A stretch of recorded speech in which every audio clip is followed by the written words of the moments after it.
परभणीत काल एका माथेफिरूकडून संविधानाच्या प्रतिकृतीची विटंबना। परभणीत न्यायालयीन कोठडीत एका जणाचा मृत्यू झालाय। सोमनाथ सूर्यवंशी असं मृतकाचं नाव आहे। अभी एक फैशन हो गया है, आंबेडकर आंबेडकर आंबेडकर आंबेडकर आंबेडकर आंबेडकर। इतना नाम अगर भगवान का लेते तो 7 जन्मों तक स्वर्ग मिल जाता।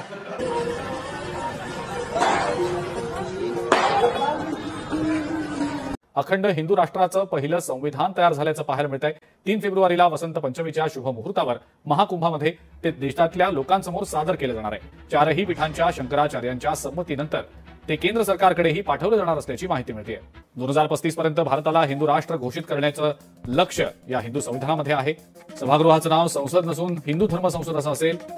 2024च्या लोकसभेच्या निवडणुका या संविधानाच्या मुद्द्यावर लढल्या गेल्या। एकीकडे संविधानवादी आणि दुसरीकडे संविधान विरोधी अशा पद्धतीने या निवडणुका लढल्या गेल्या। भाजप, आरएसएस आणि संविधान विरोधी शक्तींपासून नेहमीच हिंदू, मुस्लिम, मंदिर, मस्जिद, आरक्षण विरोधी, संविधान बदलण्याची भाषा आणि आता डॉक्टर बाबासाहेब आंबेडकर आणि संविधानाची विटंबना करण्याच्या घटना ह्या वाढत चाललेल्या आहेत। याचे उदाहरण म्हटलं तर परभणीमध्ये संविधानाची करण्यात येणारी विटंबना, सोमनाथ सूर्यवंशी यांचा पोलीस कोठडीमध्ये मृत्यू, अमित शहा यांचे संसदेमधील डॉक्टर बाबासाहेब आंबेडकरांबद्दलचे बेताल वक्तव्य आणि आता 26 जानेवारी प्रजासत्ताक दिनाच्या दिवशी डॉक्टर बाबासाहेब आंबेडकरांच्या पुतळ्याची करण्यात येणारी विटंबना। या घटनांमध्ये आता नेहमीप्रमाणे वाढ होत आहे। 2035 पर्यंत हिंदू राष्ट्र करण्याचे काम हे सुरू आहे। या सर्व गोष्टीवरून लक्षात येते की संविधान बदलून